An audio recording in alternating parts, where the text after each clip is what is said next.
presented by Music Chowk Entertainment. पास बुढ़ बनर के गे मैया ओगना में मार ले कई बाजार के हमारा साई के हमार सासुर गे फाड़ देला कई कपार कोदार से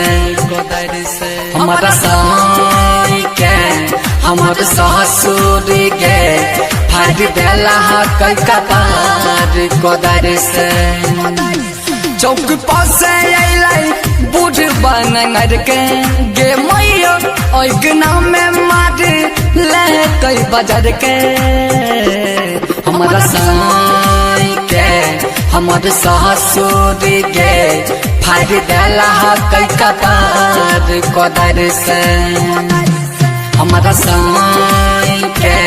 हमार सासुर गे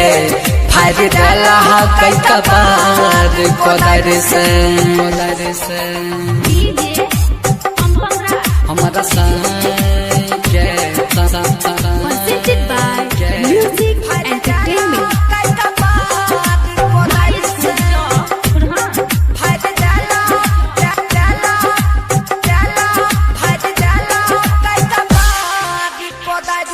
हाउ बाप चिकराई दी है कोई न सुनता रहा है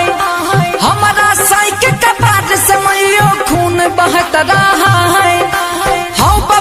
बाप चिकराई दी है कोई न सुनता रहा है हमारा साई के कपार से मैयो खून बहता रहा है लगली आएगी डॉक्टर लूंगा खून बंद कर लिए फाइड के नूंगा हमारा साई के हमार सासुर गे फाड़ देला कई कपार कोदार से हमारा साई के हमार सासुर गे फाड़ देला कई कपार कोदार से हमारा साई के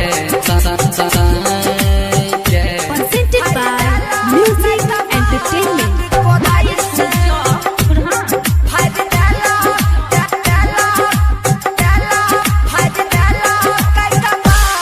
हाँ हाँ कहै छै बुढ़वा मुखिया सरपंच के जेब में रखाई छी नहीं सुनाई छै चंदन रणधीर दुख जब कहै छी कहै छै बुढ़वा मुखिया सरपंच के जेब में रखाई छी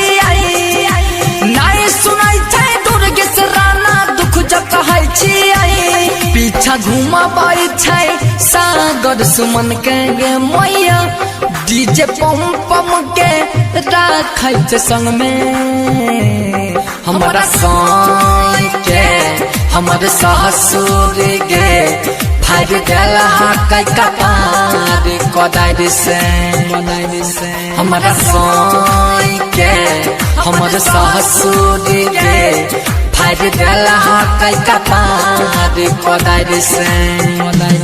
गे मैया मार दे बुढ़वा कोढ़िया Presented by Music Entertainment.